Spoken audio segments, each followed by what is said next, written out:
Welcome to Sports Spectrum, the sports and faith podcast that brings Jesus back into the conversation. Here's your host, Jason Romano.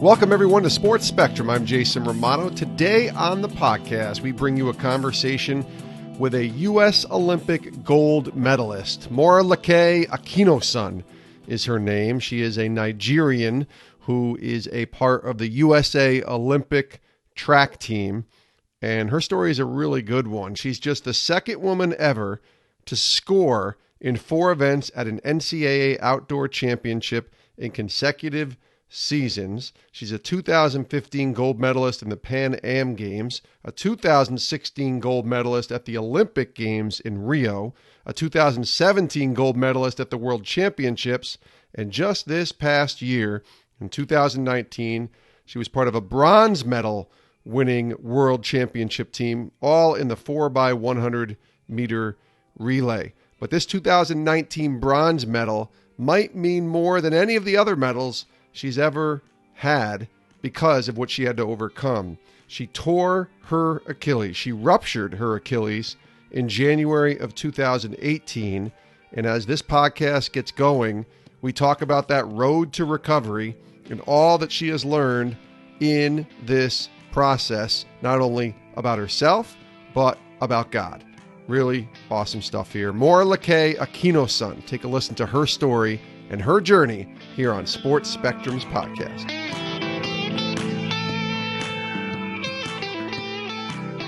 Morolake, welcome to Sports Spectrum. Hi, Jason. Thank you for having me. It's great to have you. It's so good to talk to you, Morolake. And it's funny, I asked you before we started, it took me a good 15 minutes to rehearse your first name just to make sure I got it right. I've been in this business for too long and seen the most basic names mispronounced, and I shake my head. And so this one I wanted to make sure I got right. I have to imagine your name, you've probably heard it pronounced hundreds of different ways. I hear it pronounced hundreds of different ways all the time. Ugh. And it's gotten to a point where, like, it's not that I don't care, but I don't correct people if I'm never going to see them again. That's a good point. Yeah. I'm just leave it alone. But now most of my friends, they call me Mo. I respond to it, but I love my name. It's I'm Nigerian, so It's from the Yoruba language and tribe, and it means this is mine to treasure. So that's like the name that my parents gave me. I love it. It's a great name. It's a beautiful name, but Mo is a lot easier for people like myself who are doing interviews. Yes. I'll just be honest with you there. But I love it because we're at the end of 2019. We're going into 2020, and I know you recently competed at the 2019 World Championships, took the bronze medal. But I want to ask you about specifically what you wrote on your Instagram page at MS Fast Twitch. And it says, if you told me 19 months ago that I'd be here, I'm not sure I would have believed you. The battle I fought to get here might have been bigger than me, but nothing's bigger than God. I love that quote. Tell me about what you meant by 19 months ago and the journey that it took to get back to winning that bronze medal. So in January of 2018, I had an Achilles rupture in my right leg. Surgically got it repaired on February 1st of 2018, and for the following 6 weeks couldn't walk. A lot of people will tell you that the Achilles is the worst injury in sport. It's an injury that a lot of people never come back from, or when they do come back, they're never the same. Yeah. So I went from being on like the top of my career, feeling like there was nothing that could stop me, no one that could stop me, to waking up in the morning and being unsure if I would ever be able to sprint again. So the journey and the process just took a lot of faith and a lot of trust and believing that if I was put on this earth to sprint and to run and to use that gift to spread God's glory, then it couldn't be taken away from me. Achilles rupture. I mean, I've met so many people. I got to be honest with you. I'm 46 years old, and I used to play basketball every 3 times a week, we'll say. I love playing, just pick up with the guys or at the church or whatever. But I stopped playing about 3 or 4 years ago because I saw 2 friends of mine in their mid to late 40s rupture their Achilles, and the recovery just from pickup basketball, not from a level like yours as an Olympic athlete, was brutal. 7 to 10 months, maybe even longer. And I kept thinking, I don't want to have that happen, so I'm just not going to really play basketball anymore to prevent. Now, obviously, it could happen anywhere at any time, I guess. But that is something that I am not afraid of, but I just would not want to go through. What was that like to go through that? Especially at the time, if I'm doing my math, you're 23 years old, which is so super young to have something like that happen to a person who's, I don't want to say your livelihood, but that's what you're known for. You're a U.S. Olympic sprinter, not exactly able to sprint when you rupture an Achilles. What was that like to go through that? There was different stages of it. There was the initial stage of shock and disbelief and like did I actually rupture my Achilles? I joke around that Kobe shooting his 2 free throws and then walking off the court is not impressive to me anymore because after I'm ruptured my Achilles, I'm wearing track spikes, of course. They weigh ounces compared to like the stability of a basketball shoe. Yeah. And I walk maybe like 50 to 60 meters and like maybe even further all the way to an athletic training table.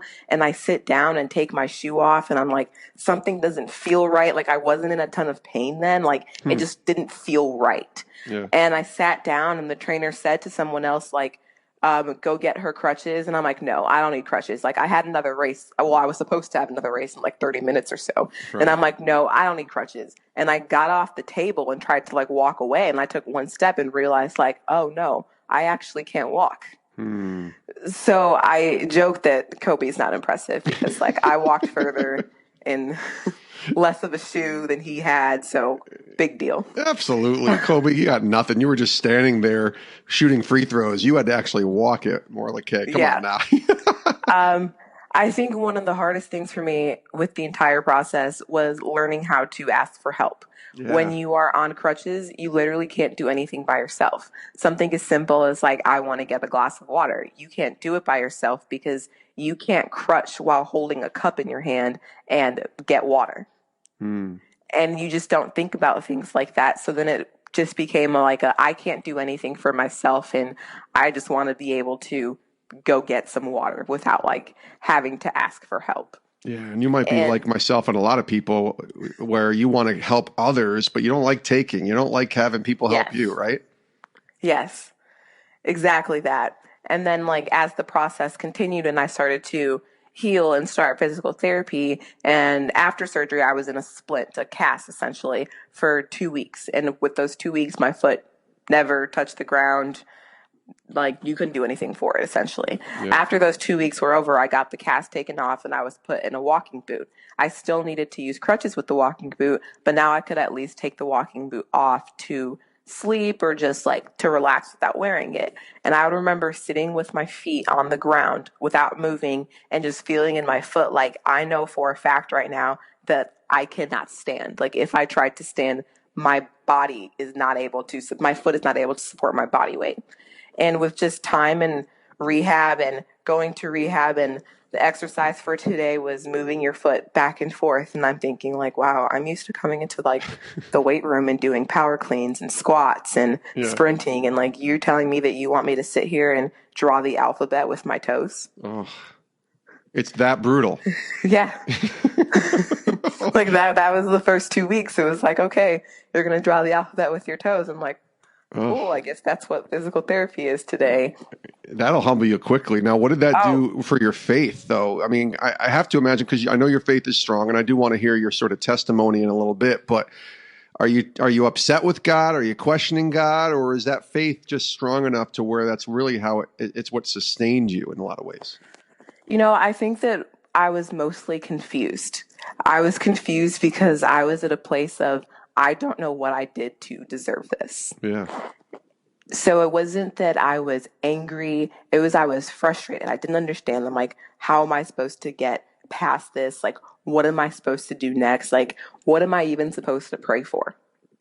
So it was a confusing state where I don't know if I would say I was angry, but I was sad and confused. So what was that prayer that you were supposed to pray for? If you look back at it now, what were you seeing God do through that as you were trying to recover? I don't know if I've ever really thought about that, but I think that what I really learned was to lean on the people around me and accept support. I remember specifically it was Easter Sunday of 2018, so it had to have been end of March, early April. You know, Easter likes to jump around for us. Yes, and Pastor Clark, who is the pastor of Greater Mount Zion Baptist church in Austin, Texas, was sharing one of his own testimonies. And he said something that till today has stuck with me. And he said, on your road to recovery, you can't have people around you that don't believe in you. And I realized that, like, looking around me, I had so many people that were supporting me and believed in me, and not just supporting me and believed in me, but believed in God and believed in the ability that whatever is for you cannot be taken from you. And so if this was my gift and my gift was to run, this injury wasn't going to take it away from me. How long did it take for you to realize that you could make it back and get back? I mean, to be in the 2019 World Championships and getting a medal, that's less than 2 years removed. That's what, like, I think it's probably 21 months, maybe, just doing the math real quick. So how long did it take for you to realize I can get back to where I was before? I don't think I truly fully believed it all the way until July 25th, 2019, when I was at the U.S. Championship meet.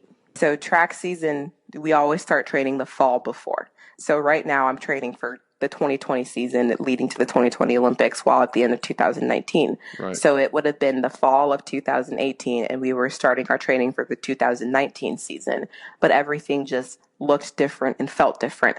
I didn't feel like myself because it had been 9 months or even longer since I had run at all, since I had done any type of like track and field activity. And I haven't taken that much time off ever since I started running track at 11, 12 years old. So not only did I feel like I was extremely out of shape, I also felt like I was in a lot of pain and my foot couldn't handle it. And so when I got to those time periods where, just push through, you're an athlete, you can fight it. I'm like, I can't because my leg's not completely strong yet. So it's not smart of me to push through this workout. Then I went through a 3 to 4 week phase where we were concerned about a stress fracture in my foot, on the same leg as the Achilles, the right leg, just because my leg is not used to the pounding and just being on the track again. And I felt like that was another setback. It's something that, like, am I ever actually going to get back? Because now I have to take 3 weeks off to make sure that my foot's okay. And then the 2019 season started and I didn't run fast. I did nothing well. Nothing went well. And there were several times throughout the season where I questioned whether or not I should keep running track. I'm like, I went to school. I got a degree. Like, I can walk away from it and use my degree, start my career. Like, I know that, like, because I had the 2018 season where I was rehabbing, I now knew that I could live and enjoy life without track and field, but I didn't want to. So I got to the U.S. Championship meet in July of 2019. The meet, I believe, was July 25th through 28th, and I entered the meet ranked 21st. So 20 people would run faster than me that year. And only the top 3 people will run the 100 in the World Championships, and 6 people will run the relay. So there was no real reason for me or anyone actually to believe that I could actually make that team, because 20 people there were faster than me and only 3 were really going to win. Yeah. And I don't know what the huge turnaround moment was for me, but I just realized at that moment that, like, it was the same God that was with me at the 2016 Olympics when I was walking around the hotel room by myself, outside of my hotel room, listening to Kirk Franklin's Make Me Believe, that helped me make that team, that could help me make this team. And I just believed. And 2 days later, I was on the podium with my medal, smiling and going to Doha. I'm laughing because God is so good. Like, he can do that, right? And that's what's so cool about your story. And I got to be honest with you, Morolake, I didn't know all that. Like, I didn't know that this was where our conversation was going, and it makes it such a better conversation because you're living through it. You're going through it. And now, 2020, if I say those, I guess, 4 numbers or whatever it is, but that year, that's an exciting year, I gotta guess, for you, because you're coming off of having been in 2016, the Olympics, and that experience. But this is a different animal now with the recovery, but you can do it. So what's 2020 looking like for you? Kind of talk about, you said you were training in the fall for the 2020 year. So what does 2020 look like from a competition perspective, and potentially, hopefully for you, getting all the way to the Olympics in Tokyo? We'll start earlier in 2020 compared to the 2019 season, and I'll run indoor seasons in January and February. There's an indoor world championships in in March 13th through 15th in China. Okay. That might be wrong. So if people are looking for that world championships and it's not in China, it's because I don't know where it is. Okay. But there is a indoor world championships in March of 2020, and then the Olympic trials in June, and then the Olympics end of July and early August of 2020. But this year, it just feels different. I have a confidence in myself, in my abilities, and knowing that because God is on my side and for me, and like I can lean in that. And I also have the confidence and just the peace of knowing that track is not everything. And so while it's what I want to do, it's not what I have to do. That's a big issue with a lot of athletes that I talk to about in essence, what that is that's identity, right? And so has that been a struggle for you? It sounds like on some levels it might have been, because you're putting all your eggs in a basket and everybody's identifying you. I'm identifying you as a U.S. Olympic sprinter. Is that something that took you a little while to kind of, I don't know, understand that your identity isn't something bigger than yourself and what you do? I think you're exactly right in the fact that a lot of athletes struggle with it and in it. And I think it's the reason that we see a lot of athletes holding on to the sport for longer than they should, or longer than the general public feels that they should. It's because they don't know who they are without it. I think that one of the things that my injury really taught me was finding my identity and finding myself outside of track and field. And it was the process in which the summer of 2018, I think I spent 6 to 8 weeks, maybe even longer, traveling. And I traveled for fun and enjoyment. And it was the first time in my life that I had gone and just traveled and just enjoyed life without track and field being a part of it. And I was inspired and came up with new ideas and figured out exactly what I wanted to do when track and field was over. But at the end of that entire summer and just taking time away from being on the track and training and track being my life, I got to the end of it and I realized that when I'm done with track and field, there's so much more out there for me, and I can't wait to get there. But for right now, I know that I'm not done yet. I still have things left to finish on the track. That's good. Morolake Akinosun is our guest here on Sports Spectrum. So we know you love Jesus. We know your faith is strong in him.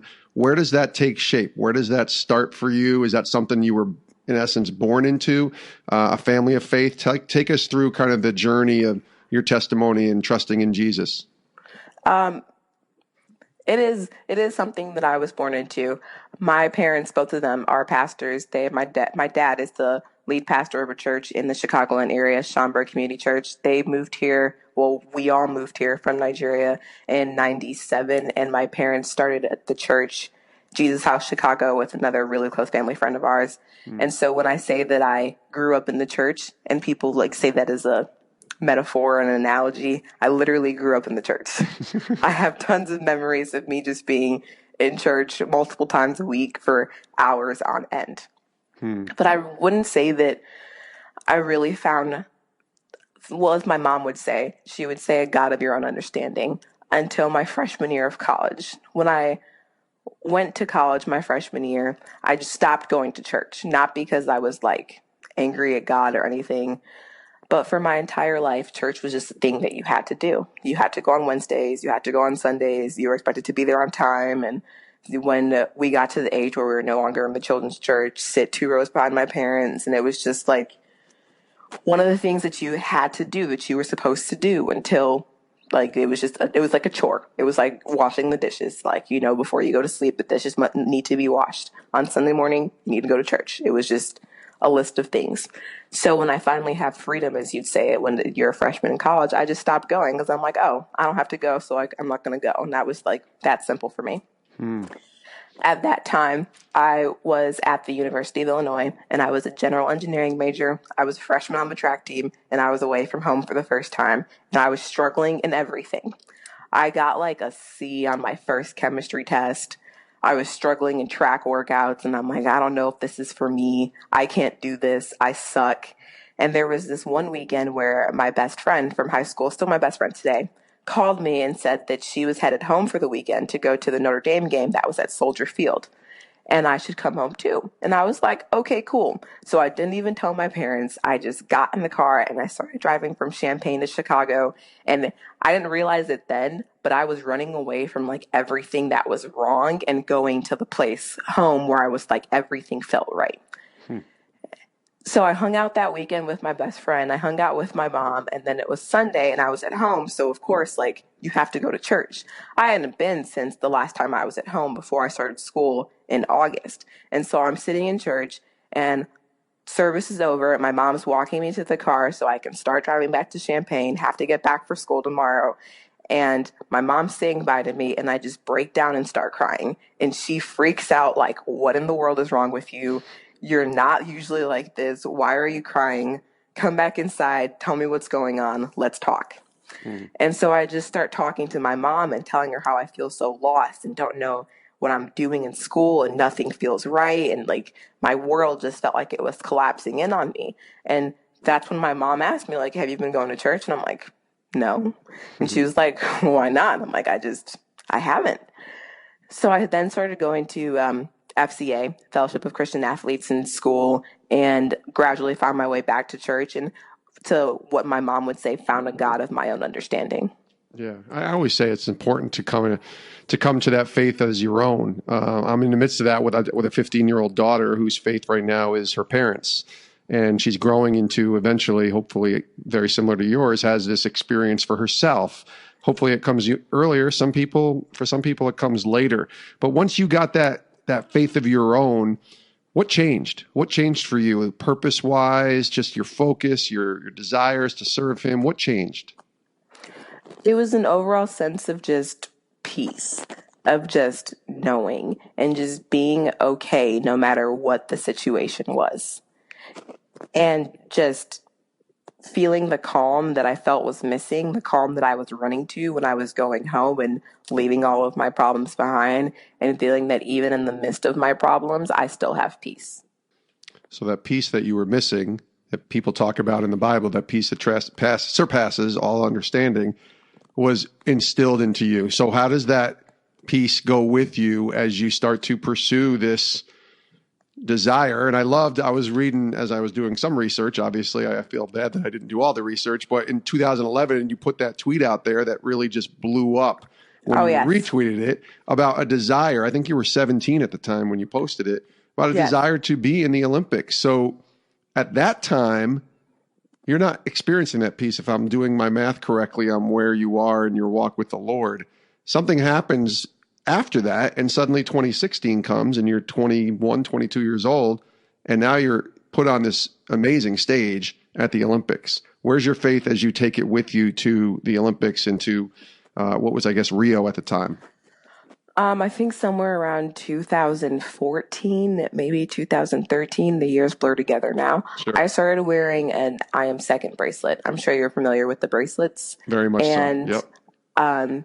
The bracelet for me was a constant reminder that, like, in everything that I'm doing, I'm not doing it for me. Like, I'm doing it for God first and me second. And I sometimes simplify it down to literally last week I was on the track running a workout. We had some 200s and I was getting to like set 8 or rep 8, 9, and 10. And I was just really tired to the point where I'm like, I could just stop. Like, I could just be like, I can't finish. Like, I'm good.